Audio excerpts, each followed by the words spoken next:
सर्दियों का मौसम था। कपकपाती हुई ठंड में रूबी कुएं के पास बैठकर कपड़े धो रही थी। गांव के खुले माहौल में सर्द हवाएं तीर की तरह हड्डियों में चुभ रही थी।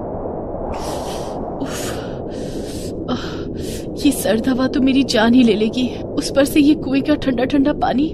सर्दियों में कपड़े भी जल्दी साफ नहीं होते। ऐसा लगता है कि हाथ पैर काम ही नहीं कर रहे हैं। रूबी के पिता शिवशंकर बहुत ही गरीब थे। उन्होंने मजदूरी करके रूबी को पाला था, इसलिए शादी में ज्यादा कुछ नहीं दे पाए थे। बस 2 जोड़ी कपड़े में रूबी ससुराल आ गई। नवंबर के महीने में रूबी की शादी महेश से हुई थी। सर्दियां आने वाली थीं। देखते ही देखते 1 महीना बीत गया और दिसंबर की कड़कड़ाती ठंड ने सबकी रूह कंपा दी। सिर छिपाने के नाम पर ले देकर एक फूस की झोपड़ी ही थी, जिसमें रूबी के साथ साथ उसके सास ससुर और उसके पति रहते थे। शाम का वक्त था। रूबी का पति महेश मजदूरी करके घर लौटा। महेश बेटा, कड़ाके की ठंड पड़ रही है। बहू कल रात भर ठंड में ठिठुर रही थी। तू ये कंबल बहू को दे देना। कहना आज से इसे ही ओढ़ कर सोए। उस कंबल में पहले से ही बहुत से छेद थे। नहीं माँ, ये कंबल तो तुम्हारे और बाबूजी के लिए है। आप दोनों को कंबल की ज्यादा जरूरत है। सर्दी बहुत है ना, बिना कंबल के आप दोनों की तबीयत खराब हो जाएगी। लेकिन बेटा, बहू अभी नई नई हमारे घर आई है। कल वो एक पतली सी चादर ओढ़कर सोई थी और ठंड के मारे उसके दांत किटकिटा रहे थे। ठंड से उसकी तबीयत भी खराब हो सकती है। अगर ऐसा हो गया तो उसके माता पिता कहेंगे कि हमने उनकी बेटी का ख्याल नहीं रखा। अब महेश को कुछ समझ नहीं आ रहा था कि वो क्या करे। एक तरफ तो उसके बूढ़े माता पिता थे और दूसरी तरफ उसकी नई नवेली पत्नी रूबी थी। दोनों का ख्याल रखना महेश का फर्ज था। वो तीनों को ही ठंड से बचाना चाहता था, लेकिन घर में कंबल तो एक ही था। तभी रूबी कपड़े धोकर आ जाती है। महेश को देखकर वो उसकी परेशानी समझ गई थी। सुनिए, आप परेशान मत होइए। घर में जो कंबल है उसे माँ और बाबूजी को दे दीजिए। मैं तो चादर ओढ़कर सो जाऊंगी। अरे रूबी, लेकिन तुम्हें कैसे पता कि मैं इसी वजह से परेशान हूँ? मौसम ही परेशानी का है। ये सर्दी का मौसम हम गरीबों के लिए किसी मुसीबत से कम नहीं होता है। आपको परेशान देखकर मैं समझ गई थी कि यही बात होगी। रूबी, तुम कितनी समझदार हो। मेरी माँ और बाबूजी का कितना ख्याल रखती हो। काश मैं भी तुम्हारा ख्याल रख पाता। ये तो मेरा फर्ज है, क्योंकि यही अब मेरे माँ और बाबूजी हैं। और आप परेशान मत होइए, आप तो मेरा बहुत ख्याल रखते हैं। नहीं रूबी, सिर्फ बातों से कुछ नहीं होगा। आखिर तुम मेरी पत्नी हो। तुम्हारे माता पिता ने तुम्हारी जिम्मेदारी मेरे हाथों में सौंपी है। मैं तुम्हारे लिए भी कंबल का इंतजाम जरूर करूंगा। इतना कहकर महेश अपनी मजदूरी पर चला गया। घर के कामकाज निपटाकर रूबी धूप में बैठकर सूरज की गर्मी ले रही थी। हाँ, सूरज से ही थोड़ी गर्मी ले लेती हूँ, फिर तो रात में ठिठुरना ही है। जिस दिन सूरज भी नहीं निकलता उस दिन तो समझो मौत ही आ जाती है। रात हो गई थी। सब लोग खाना खाकर सो रहे थे। आज तो बाहर काफी सर्द हवा चल रही है। सुना है थोड़ी दूर शहर में बर्फबारी हुई है। वहीं से बर्फीली हवाएं इधर आ रही हैं। महेश रूबी से बात कर रहा था कि इतने में हवा के तेज झोंके से खिड़की खुल गई और खिड़की का एक पल्ला टूटकर जमीन पर गिर गया। ऊपर वाले को हम गरीबों पर जरा भी दया नहीं आती। पहले ही ठंड कम थी क्या जो ये मुसीबतों का पहाड़ टूट पड़ा। आप चिंता मत कीजिए माँ जी, मैं कुछ करती हूँ। रूबी ने अपनी चादर से खिड़की को ढक दिया। अरे बहू, ये तूने क्या कर दिया? तेरे पास एक ही तो चादर थी, उसे भी तूने खिड़की पर डाल दिया। पिताजी, खिड़की से बहुत सर्द हवाएं हमारी झोपड़ी के अंदर आ रही हैं। इन हवाओं से आपकी तबीयत और ज्यादा खराब हो जाएगी। आप मेरी चिंता मत कीजिए। माँ ने मुझे शादी में एक दुपट्टा दिया था, मैं उसे ओढ़कर सो जाऊंगी। हमें माफ कर देना बहू। इस ठंड में हम तेरी ठीक से देखभाल नहीं कर पा रहे। आप चिंता मत कीजिए पिताजी, बस आज रात की बात है। कल कंबल का इंतजाम हो जाएगा। कल ऐसा क्या होने वाला है? आसमान से कंबल गिरेगा क्या? भला एक दिन में कंबल कहाँ से आएगा? तेरी कमाई तो इतनी है कि बस हमें 2 वक्त की रोटी मिल जाती है। मैंने सुना है कि शहर में एक सेठ रोज रात को सड़क के किनारे सो रहे गरीबों को कंबल बांटता है। मैं भी कल रात सड़क के किनारे जाकर सो जाऊंगा। नहीं नहीं, इतनी ठंड में मैं आपको खुले आसमान के नीचे नहीं सोने दूंगी। आपको कुछ हो गया तो हमारा क्या होगा? अरे कुछ नहीं होगा, कंबल मिलते ही मैं घर आ जाऊंगा। दूसरे दिन कंबल लेने के लिए रात में महेश जाकर सड़क के किनारे सो गया। काफी देर तक इंतजार करने के बाद भी कंबल बांटने कोई नहीं आया। महेश रात भर सड़क पर पड़ा ठिठुरता रहा। इंतजार करते करते सुबह हो गई थी। महेश उठकर घर आया और धम्म से जमीन पर गिर गया। रूबी ने दौड़कर महेश को उठाया और उसे छू कर देखा। अरे आपको तो बहुत तेज बुखार है, मैंने आपको मना किया था ना कि आप सड़क पर नहीं सोएंगे। अरे रूबी क्या करूं, हमारी तो किस्मत ही खराब है। कल रात वो सेठ कंबल बांटने आया ही नहीं। अमीरों का कोई भरोसा नहीं होता, वो हर काम अपनी सहूलियत के हिसाब से करते हैं। वो हम गरीबों के बारे में नहीं सोचते। आप खटिया पर लेट जाइए, मैं तेल गरम करके आपकी मालिश कर देती हूँ। आपको ठंड लग गई है। बेचारी रूबी तेल गरम करके महेश की मालिश करती है, लेकिन महेश की हालत में कोई सुधार नहीं आया। कुछ दिन के बाद महेश की हालत और खराब होती चली गई। पैसे न होने की वजह से वो डॉक्टर के पास भी नहीं जा पा रहा था और इलाज के अभाव ने महेश ने दम तोड़ दिया। बेचारी रूबी शादी के दूसरे महीने ही विधवा हो गई। रूबी पर तो जैसे दुखों का पहाड़ ही टूट पड़ा। अब महेश के माता पिता की जिम्मेदारी रूबी के कंधों पर आ गई थी। घर में खाने के लिए कुछ भी नहीं था। रूबी के माता पिता के पास भी इतने पैसे नहीं थे कि वे रूबी की कुछ मदद कर पाते। रूबी बेटा, अब तू हमारे साथ घर चल। तू यहाँ अकेली कैसे रहेगी? तेरे पास तो एक कंबल भी नहीं है। नहीं पिताजी, अब यही मेरा घर है और मैं अकेली कहाँ हूँ। माँ और बाबूजी भी मेरे साथ हैं। अगर मैं इन्हें छोड़कर चली गई तो इनका ध्यान कौन रखेगा? ठीक है रूबी बेटा, जैसी तेरी मर्जी, मैं चलता हूँ। अपना ध्यान रखना। महेश तो हमें छोड़कर चले गए। अब माँ और बाबूजी को कहाँ से खाना खिलाऊंगी और उनकी दवाइयाँ कहाँ से आएंगी? घर में खाने के लिए कुछ भी नहीं है। भूख और ठंड के मारे इन्हें भी कुछ हो गया तो मैं अपने आप को कभी माफ नहीं कर पाऊंगी। न महेश मेरे लिए कंबल लेने जाते और न उनकी जान जाती। ये सब मेरी वजह से ही हुआ है। ये सब सोचकर रूबी रोने लगती है। बहू, अब रोने से क्या फायदा? होनी को जो मंजूर था वो हो गया। माँ जी, मेरी वजह से आपका बेटा छिन गया। मैं कुछ न कुछ करके आप दोनों की जिम्मेदारी उठाऊंगी। और रूबी काम की तलाश में बाहर निकल पड़ती है। काम ढूंढते ढूंढते वो शहर चली गई। शहर में रूबी ने देखा कि लोग अच्छे अच्छे गर्म कपड़े, कोट और जैकेट पहनकर घूम रहे हैं। हाँ, ठंड तो इन अमीरों की ही है। हमारी ऐसी किस्मत कहाँ कि हम गर्म कपड़ों में घूमें। हमें तो एक कंबल के लिए कुर्बानियां देनी पड़ती हैं। और रूबी घर घर घूम घूम कर काम मांगने लगती है। मालकिन, मैं काम ढूंढ रही हूँ। अगर आपके घर में कुछ काम हो तो मैं करने के लिए तैयार हूँ। हाँ, मुझे काम वाली की तलाश भी है। इतनी ठंड में मुझसे काम नहीं होता, शरीर जाम हो जाता है। ठंडे ठंडे पानी से बर्तन कौन धोए भला? मैं आपके घर का सारा काम कर दूंगी। बर्तन, झाड़ू, पोछा, कपड़े भी धो दूंगी, और वो भी ठंडे पानी से। बस आप मुझे काम पर रख लीजिए, मुझे काम की बहुत जरूरत है। इस तरह से रूबी को वहाँ काम मिल जाता है। धीरे धीरे रूबी को 3-4 और घरों में काम मिल गया। ठंड के मौसम में रूबी ठंडे ठंडे पानी से सारे काम करती, लेकिन उसे इस बात की खुशी थी कि अब उसके पास खाने के लिए भी पैसे थे और बूढ़े सास ससुर की दवाइयों के लिए भी पैसे थे। कभी कभी तो गांव में बर्फबारी भी होने लगती, लेकिन रूबी फिर भी काम पर जाती, कभी छुट्टी नहीं करती। काम करते करते 1 महीना बीत गया। रूबी, आज तुम्हें काम करते हुए पूरा 1 महीना बीत गया है। ये लो तुम्हारी पगार, और मेरी तरफ से ये कंबल भी रख लो। मेरे पति रोज रात में सड़क के किनारे सो रहे गरीबों को कंबल बांटते हैं। उन कंबलों में से मैंने एक कंबल तुम्हारे लिए रख लिया था।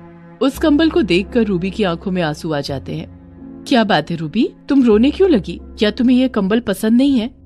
नहीं मालकिन, इस कंबल की तो मुझे बहुत जरूरत है। इस कंबल के लिए ही तो मेरे पति उस रात सड़क पर सोने गए थे। काश उन्हें उस दिन ये कंबल मिल जाता तो आज मैं विधवा नहीं होती। कंबल के इंतजार में वो सारी रात सड़क के किनारे ठंड से ठिठुरते रहे और उनकी तबीयत बहुत खराब हो गई। पैसे नहीं होने के कारण उनका इलाज भी नहीं हो पाया और शादी के दूसरे महीने ही मैं विधवा हो गई। घर में एक ही फटा हुआ कंबल है जिसे मेरे सास ससुर ओढ़ते हैं। मालकिन, ये गरीबी बहुत बदनसीबों को मिलती है और सर्दियों का मौसम तो सिर्फ अमीरों के लिए सुहाना होता है। हम गरीबों की तो जान बच जाए वही बहुत है। रूबी की बात सुनकर मालकिन को बहुत दया आ गई और उन्होंने रूबी को 2-2 कंबल दिए। रूबी, तुम ये 2 कंबल ले जाओ, एक तुम्हारे लिए और दूसरा तुम्हारे सास ससुर के लिए, और ये कुछ गर्म कपड़े भी रख लो, तुम्हारे और तुम्हारे सास ससुर के काम आएंगे। 2-2 कंबल और गर्म कपड़े पाकर रूबी बहुत खुश हो गई और उन्हें लेकर रूबी घर आ गई। उसने एक कंबल अपने सास ससुर को दे दिया और एक कंबल खुद ओढ़ने लगी। लेकिन इस कंबल के लिए रूबी को बहुत बड़ा बलिदान देना पड़ा था। सच में सर्दियों का मौसम गरीबों के लिए मौत का फरमान बनकर आता है। दिसंबर की बर्फीली ठंड थी। प्रीति और पप्पू की नई नई शादी हुई थी। प्रीति को देखने के लिए घर में रिश्तेदारों का आना जाना लगा रहता था। जब से शादी हुई है रोज रिश्तेदार बहू को देखने आते हैं। अब इतने सारे रिश्तेदारों का खाना पीना करना बड़ा मुश्किल होता जा रहा है। शादी के लिए पहले ही हमने काफी कर्जा ले लिया। अब लगता है कि रिश्तेदारों की आवभगत के लिए भी कर्जा लेना पड़ेगा। माँ तुम परेशान क्यों होती हो? इन दिनों बाजार में गाजर बहुत सस्ते बिक रहे हैं। मैं रिश्तेदारों के खाने पीने की बातें कर रही हूँ और तुझे गाजर की पड़ी है। घर में कोई मेहमान आ जाए तो उसे गाजर खिलाकर भेजेगा क्या? नहीं माँ, तुम्हारी बहू बहुत स्वादिष्ट गाजर का हलवा बनाती है। इसके हाथ का बना गाजर का हलवा खाओगी तो बस उंगलियाँ चाटती रह जाओगी और सारे मेहमान रसगुल्ले गुलाब जामुन सब भूल जाएंगे। अच्छा, लेकिन अभी तो बहू के हाथों की मेहंदी भी नहीं उतरी। अभी से उससे खाना कैसे बनवा सकती हूँ? उधर अपने कमरे में बैठी प्रीति पति और सास की बातें सुन रही थी। वो उनके पास आकर बोली, कोई बात नहीं माँ जी, आप बिल्कुल भी परेशान मत होइए। मैं मेहमानों के लिए गाजर का हलवा बना दूंगी। फिर प्रीति ने पप्पू से कहा, आप बाजार जाकर गाजर का हलवा बनाने का सामान ले आइए। पप्पू ने अपनी साइकिल उठाई और तुरंत बाजार पहुंच गया। वहां से उसने 2 किलो गाजर हलवा बनाने का सामान खरीदा और घर आ गया। उसके बाद प्रीति ने गाजर का हलवा बनाया। गाजर के हलवे की खुशबू तो बड़ी अच्छी है। प्रीति के गाजर के हलवे की खुशबू पड़ोसियों तक पहुंच गई और पड़ोस की शोभा चाची भी वहां आ गई। अरे कौशल्या, तेरे घर से इतनी अच्छी खुशबू आ रही है कि मुझसे रहा नहीं गया और मैं खींची चली आई।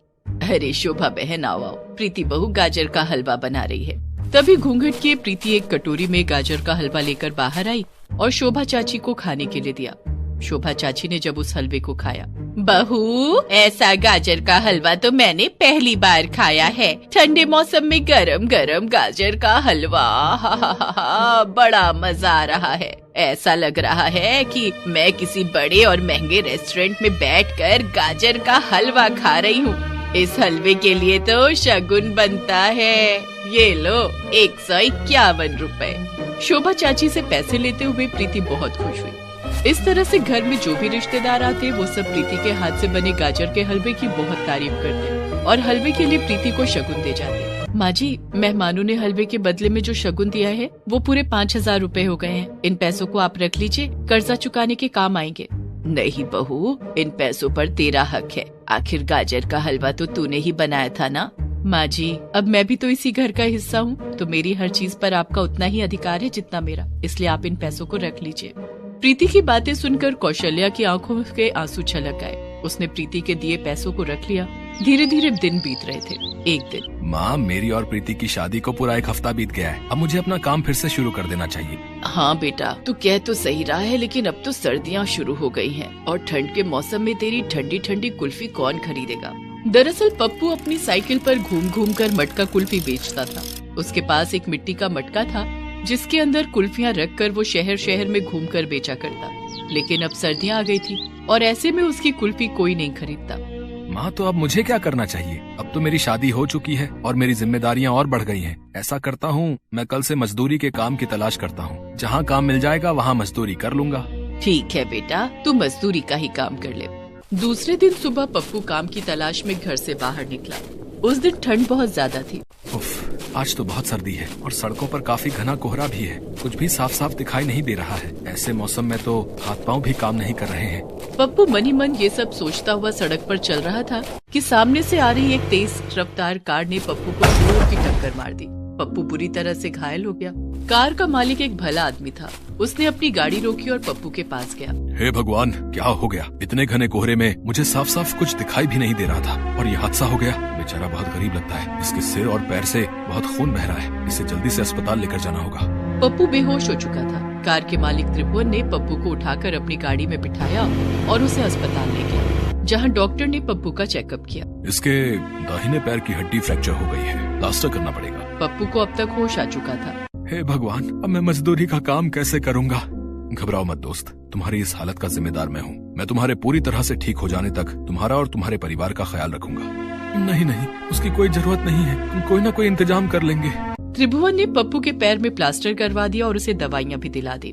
चलो, मैं अपनी गाड़ी में बिठाकर तुम्हें तुम्हारे घर तक छोड़ देता हूँ। ठीक है बाबूजी। त्रिभुवन जब पप्पू को लेकर उसके घर पहुँचा तो पप्पू की हालत देखकर कौशल्या और प्रीति दोनों रोने लगे। हाय राम, ये क्या हो गया? अब घर का खर्चा कैसे चलेगा? कमाने वाला तो काम करने की हालत में ही नहीं है। माँ जी, मुझे माफ कर दीजिए, ये सब मेरी वजह से हुआ है। मैं आप लोगों की कुछ मदद करना चाहता हूँ। त्रिभुवन ने अपने पॉकेट से निकालकर 5000 रुपए कौशल्या के हाथ में रख दिए। नहीं नहीं, हम ये पैसे नहीं ले सकते। रख लीजिए माँ जी, आप लोगों के काम आएंगे। पैसे देकर त्रिभुवन वहाँ से चला गया। तभी दरवाजे की कुंडी बजी। अब कौन आ गया इस वक्त? कौशल्या ने दरवाजा खोला तो सामने लाला खड़ा था। कौशल्या देवी, बेटे की शादी तो निपट गई ना? अब शादी के नाम पर जो कर्जा लिया था वो भी चुका दो। कर्जा कैसे चुका दूं लाला जी? पप्पू का तो पैर ही टूट गया है। अब घर में कमाने वाला कोई नहीं है और अब तो घर का राशन भी खत्म हो गया है। अरे बहू दहेज में रुपए पैसे तो लाई होगी ना? लाला जी, हमने बेटे की शादी की है, कोई सौदा नहीं जो बहू अपने घर से रुपए पैसे लेकर आएगी। अब वो सब मुझे नहीं पता, मुझे तो मेरे पैसे चाहिए बस। कौशल्या और लाला की बातें सुनकर प्रीति से रहा नहीं गया। वो लाला के पास आकर बोली, लाला जी, आपको आपके पैसे अगले महीने मिल जाएंगे। ठीक है, अभी तो जा रहा हूँ, लेकिन अगले महीने फिर आऊँगा। लाला चला गया। कौशल्या ने प्रीति से कहा, प्रीति बहू, अगले महीने तक हम लाला का कर्जा कैसे चुका पाएंगे? अभी तो पप्पू भी कुछ काम नहीं कर सकता है। माँ जी, आप परेशान क्यों होती हैं? मैं हूँ ना। तू क्या करेगी बहू? माँ जी, आपको याद है जब मैंने गाजर का हलवा बनाया था, तब रिश्तेदार और पड़ोसी सभी ने बड़े चाव से खाया था और मुझे शगुन के रुपए भी देकर गए थे। हाँ, तो तू कहना क्या चाहती है? माँ जी, त्रिभुवन भाई साहब आपको जो पैसे देकर गए हैं, उन पैसों से मैं गाजर का हलवा बनाने का सामान खरीद कर लाऊंगी और गाजर का हलवा बनाकर बेचूंगी। लेकिन बहू, तू हलवा बेचेगी कैसे? हमारे पास तो कोई दुकान या ठेली भी नहीं है। माँ जी, घर में साइकिल और मटका तो है ना? जिस मटके में कभी कुल्फी बेची जाती थी, उसी मटके में मैं गाजर का हलवा रख कर बेचूंगी। मुझे साइकिल चलानी आती है, मैं साइकिल पर अपना मटका रखूंगी और पूरे शहर में घूम घूम कर गाजर का हलवा बेचूंगी। लेकिन प्रीति, इतनी ठंड में तुम साइकिल कैसे चला पाओगी? तुम्हें बहुत मेहनत करनी पड़ेगी। बाहर बहुत घना कोहरा होता है। साइकिल चलाते समय तुम्हें बहुत ध्यान रखना पड़ेगा। जब सर पर जिम्मेदारियां आती हैं तो ठंड और बारिश कुछ भी नहीं बिगाड़ पाती। और अब तो ये घर मेरा भी है। इस घर के खर्चे उठाने की जिम्मेदारी सिर्फ आपकी नहीं, मेरी भी है। प्रीति बहू, हम तो तुझे पाकर धन्य हो गए। माँ जी, मुझे सिर्फ आपका आशीर्वाद चाहिए। आप देखना, आपकी बहू अगले महीने तक लाला का सारा कर्जा चुका देगी। मेरा आशीर्वाद हमेशा तेरे साथ है बहू। प्रीति कौशल्या से कुछ पैसे लेकर उसी समय बाजार जाती है और ढेर सारा गाजर, देसी घी और मावी लेकर घर आती है। दूसरे दिन सुबह उठकर प्रीति ने ढेर सारा गाजर का हलवा बनाया और हलवे को मटके में भर लिया। प्रीति हलवे के मटके को साइकिल पर रखकर उसे बेचने निकल गई। प्रीति ने पूरे शहर में सड़कों पर गलियों में घूम घूम कर गाजर का हलवा बेचना शुरू कर दिया। लोग प्रीति से हलवा खरीद कर खाने लगे। वाह वाह वाह वाह, कितना स्वादिष्ट हलवा है। माँ के हाथ से बने हलवे की याद आ गई। वाह, ये लो पूरे 50 रुपए, ठीक है ना? लेकिन हलवा तो 30 रुपए प्लेट है साहब, ये रहे आपके 20 रुपए। अरे नहीं नहीं, ये पूरे 50 रुपए तुम रखो। तुम्हारे इस हलवे के लिए तो 50 रुपए भी कम है। गाजर का ऐसा टेस्टी हलवा खाकर तो मजा ही आ गया। यही हलवा मैं किसी बड़ी दुकान से लेकर खाता तो 200-300 रुपए देने पड़ जाते मुझे। धन्यवाद साहब। धीरे धीरे और भी ग्राहक प्रीति से हलवा खरीद कर खाने लगे। लोगों को प्रीति के हलवे का स्वाद बहुत पसंद आने लगा। प्रीति अब पूरे शहर में गाजर हलवा बेचने वाली के नाम से मशहूर हो गई थी। कुछ ही दिनों में प्रीति ने अच्छे खासे पैसे जोड़ लिए थे। माँ जी, ये कुछ पैसे हैं, महीना खत्म होने वाला है। लाला जी अपने पैसे मांगने आते ही होंगे, आप उन्हें ये पैसे दे देना।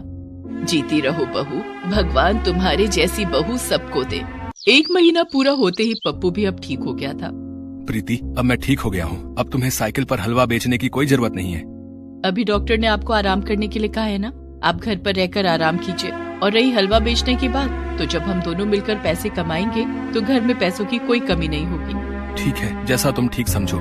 इस तरह से प्रीति मटके में गाजर का हलवा लेकर रोज साइकिल चलाकर उसे बेचने निकल जाती।